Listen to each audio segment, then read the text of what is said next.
4 financial arithmetic, और इससे previous जो 3 चैप्टर्स हैं और इस चैप्टर के भी कुछ प्रीवियस टॉपिक्स मैं पहले डिस्कस कर चुकी हूँ वीडियोस में। अगर आपने वो वीडियोस नहीं देखी तो आपको इस वीडियो की डिस्क्रिप्शन में मिल जाएंगी, या आप चैनल को भी विजिट कर सकते हैं। ठीक है, आज हमने बात करनी है प्रॉफिट के बारे में। प्रॉफिट आप इस तरह से समझ सकते हैं कि अगर मैंने ये मार्कर खरीदा है 50 रुपये का और मैं इसको 60 रुपये में फ़रोख्त कर देती हूँ, तो इट मीन्स दैट कि मुझे 10 रुपये का प्रॉफिट हुआ।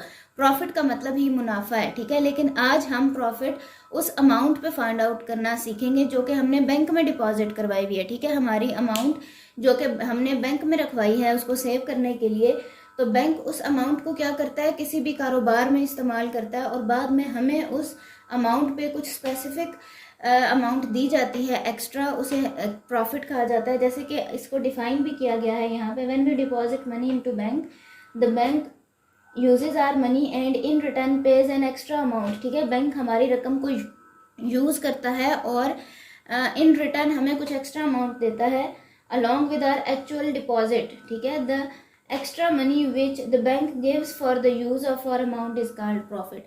ठीक है, वो एक्स्ट्रा रकम जो बैंक हमें हमारी अमाउंट को यूज करने पे देता है, it is said to be profit. ठीक है, उसे प्रॉफिट कहा जाता है या फिर मुनाफा कहा जाता है।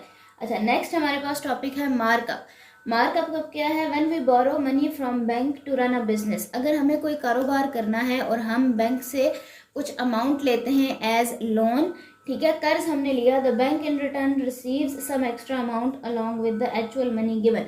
सो बैंक क्या करता है कि आपसे वो रकम वापस लेता है और उसके साथ साथ कुछ एक्स्ट्रा अमाउंट भी वापस लेता है, जिसे हम मार्कअप बोलते हैं। ठीक है, और उसको सूद भी कहा जाता है हमारी जुबान में। ठीक है, सो नेक्स्ट है हमारे पास प्रिंसिपल अमाउंट। प्रिंसिपल अमाउंट क्या है, the amount which we borrow और डिपॉजिट इन द बैंक। जो रकम हम बैंक से उधार ले रहे हैं या हम बैंक में डिपॉजिट कर रहे हैं, that amount is said to be the principal amount. ठीक है, सो आपको क्लियर हो गया प्रॉफिट क्या है, मार्कअप क्या है, प्रिंसिपल अमाउंट क्या है। और हम जो भी रकम ले रहे हैं बैंक से लोन के तौर पर, या हम बैंक में कुछ रकम डिपॉजिट कर रहे हैं, तो वो कुछ स्पेसिफिक टाइम पीरियड के लिए है। ठीक है, तो उसे कहते हैं टाइम पीरियड।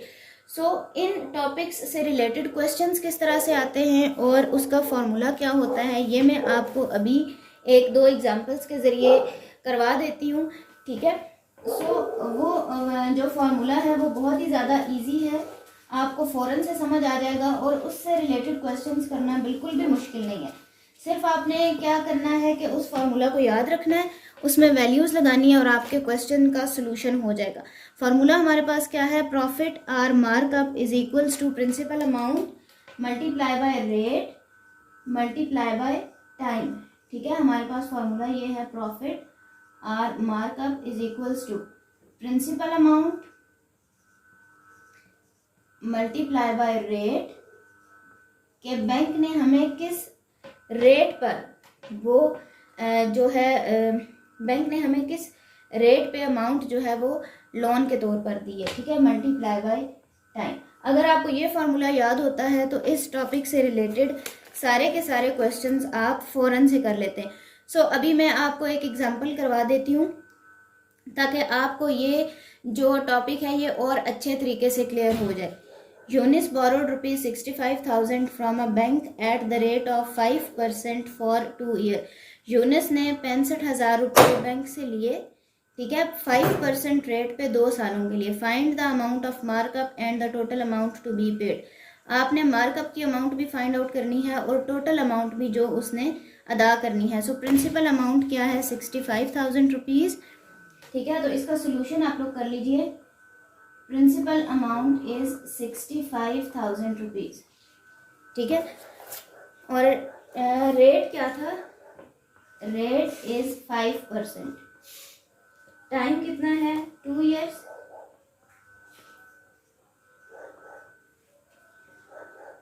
और हमने फाइंड आउट करना है मार्कअप, कैपिटल एम। ये आपके पास फार्मूला लिखा हुआ है, आप उसमें ये तीनों वैल्यूज को सब्सटीट्यूट करेंगे, इनको मल्टीप्लाई करेंगे तो आपके पास सोल्यूशन आ जाएगा। आप यहाँ पे लिखेंगे markup is equals to principal amount which is 65,000 rupees multiply by rate which is 5%। जब हम 5% लिख रहे हैं तो हम लिखेंगे 5 divided by 100, multiply by time क्या है आपके पास, 2 ईयर्स का टाइम है। जब आप इस पूरे को सॉल्व करेंगे तो आपके पास मार्कअप कितना आ जाएगा, इट इज़ 6500 रुपीज़। ठीक है, 65,000 रुपीज़ पे आपको जो मार्कअप अदा करना है बैंक को, इट इज़ 6500 रुपीज़। अब आप देखिए कि आपने टोटल अमाउंट कितनी पे करनी है। 65,000 में आप 6500 को ऐड कर दें, सो यहाँ पे आपके पास आ जाएगी total amount which is equals to 65,000 rupees multiply by 6500। ये आपके पास टोटल वो अमाउंट है जो आपने बैंक को वापस करनी है। ठीक है, तो ये आपके पास आ जाएगा 71,500 रुपीज़। ये आपकी टोटल अमाउंट है। ठीक है, अच्छा, इस फार्मूले को अगर आपने लिखा है तो इसको आप अरेंज भी कर सकते हैं। क्वेश्चन आपके पास डिफरेंट तरह का आ सकता है। क्वेश्चन में ये भी पूछा जा सकता है कि आप टाइम फाइंड आउट करें, या ये भी कहा जा सकता है कि आप रेट फाइंड आउट करें या प्रिंसिपल अमाउंट।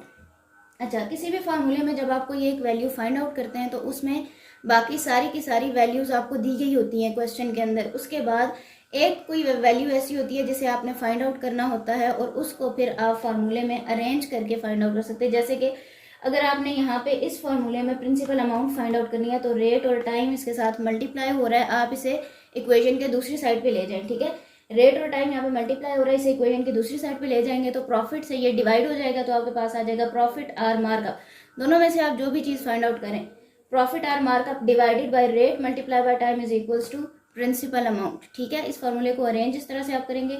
और अगर आपको ये कहा जाता है कि आपने रेट फाइंड आउट करना है तो प्रिंसिपल अमाउंट और टाइम इक्वेशन के दूसरी तरफ चले जाएंगे और डिवाइड हो जाएंगे। ठीक है, अच्छा जी, ये एग्जाम्पल आपको समझ आ गई? अगर नहीं समझ आई है तो कमेंट सेक्शन में पूछ लीजिए। एक और एग्जाम्पल इसी टॉपिक से रिलेटेड मैं आपको करवा देती हूँ ताकि आपको ये टॉपिक थोड़ा सा और क्लियर हो जाए। A student purchased a computer by taking loan from a bank. एक स्टूडेंट ने एक कंप्यूटर खरीदा और उसने बैंक से क्या ले लिया, लोन लिया on a simple interest. He took loan of ₹25,000 eight the rate of 10% for 2 years.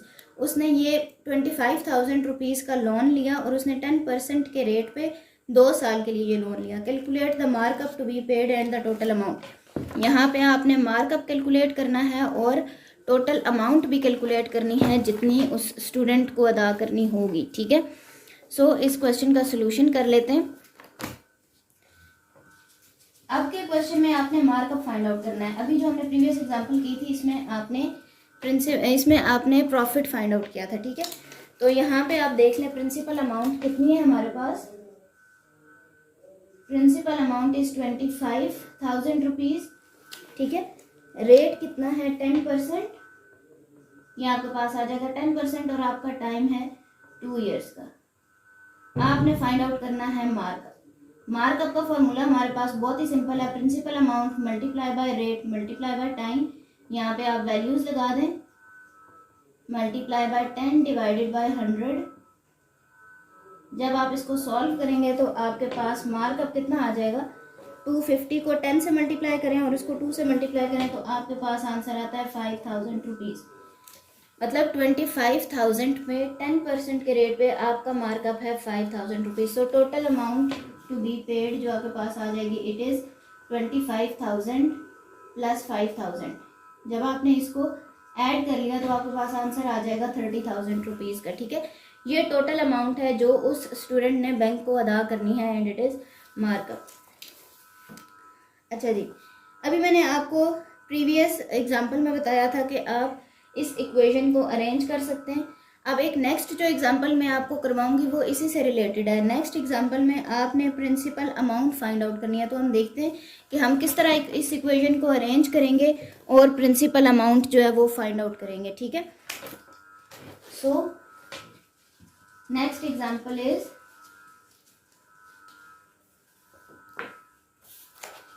what principal amount is taken to bring ₹640 as profit at the rate of 4% in 2 years। वो कहते हैं कि अगर 640 रुपीज़ हमारे पास profit है 4% के rate पे 2 सालों के लिए, तो प्रिंसिपल अमाउंट हमारे पास क्या होगी। तो यहाँ पे सोल्यूशन देख लीजिए। प्रॉफिट है आपके पास 640 रुपीज़। ठीक है, रेट है 4%, टाइम 2 ईयर्स। आपने प्रिंसिपल अमाउंट फाइंड आउट करनी है। तो हमारे पास फॉर्मूला क्या था, profit is equals to principal amount multiply by rate multiply by time. अभी मैंने आपको पिछले एग्जांपल में भी बताया कि इस इक्वेशन को अरेंज कर सकते हैं। यहाँ पे हमने प्रिंसिपल अमाउंट फाइंड आउट करनी है, रेट और टाइम मल्टीप्लाई हो रही है, इसे हम इक्वेशन के दूसरी तरफ ले जाएंगे। ठीक है, ये हमारे पास आ जाएगा profit divided by rate multiply by time is equals to principal amount. ठीक है, बात समझ आ गई। अब आपने इस फॉर्मूले में वैल्यूज लगानी है। तो आपके पास प्रिंसिपल अमाउंट क्या आ गई है, प्रॉफिट है 640 डिवाइडेड बाय रेट है 4% मल्टीप्लाई बाय टाइम है आपके पास 2 ईयर्स का। ठीक है, प्रॉफिट आपके पास क्या आ जाएगा, ये 4% है, ये हो जाएगा 4 डिवाइडेड बाय 100। ठीक है, क्योंकि ये थर्ड डिवीजन में आ गया तो ये 100 ऊपर चला जाएगा और मल्टीप्लाई हो जाएगा, तो इसको मैं यहाँ पे लिख देती हूँ, यहाँ से मैं इसको रेज कर देती हूँ। ठीक है, अब आप क्या करें, 640 को 100 से मल्टीप्लाई करेंगे और 8 से डिवाइड कर देंगे। अगर आप इसको पूरा सॉल्व करते हैं तो तभी अगर मैं यहाँ पे इसको कैंसिल आउट कर दूँ, 1 are 2, 2 3 are 6, 2 2 are 4 0, 2 2 are 4, 2 5 are 10 0, 1 are 2, 2 2 are 4, 2 5 are 10। ठीक है, 320 को अगर मैं 25 से मल्टीप्लाई करती हूँ तो मेरे पास आंसर क्या आ जाएगा, 8000 रुपीज़। ठीक है, आप इसको मल्टीप्लाई भी करके देख लें, 320 multiply by 25, 5 2 are 10, 3 2 5 3 are 15 16, 2 2 are 4, 3 2 are 6, 10 6 7 और 8। ठीक है, मल्टीप्लाई कर लें तो ये आपके पास आ गया 8000 रुपीज़। तो यहाँ पे आपके पास प्रिंसिपल अमाउंट आ गई है 8000 रुपीज़। ठीक है, अच्छा, आई होप सो कि आपको ये फार्मूला समझ में आ गया होगा, इसको अरेंज करना आ गया होगा और प्रॉफिट मार्कअप में डिफरेंस भी आपको समझ आ गया होगा। अगर फिर भी कोई प्रॉब्लम है, कोई चीज़ समझ नहीं आई है या इससे रिलेटेड आपने और क्वेश्चंस करने हैं तो कमेंट सेक्शन में मुझे ज़रूर बताइए। अगर आपको आज की वीडियो पसंद आई तो उसे लाइक कर दीजिएगा, कमेंट्स में अपनी राय का इज़हार ज़रूर कीजिएगा और अगर आप इस चैनल पर नए तो चैनल को सब्सक्राइब कर लीजिए। मिलते हैं नेक्स्ट वीडियो में। अल्लाह हाफिज़।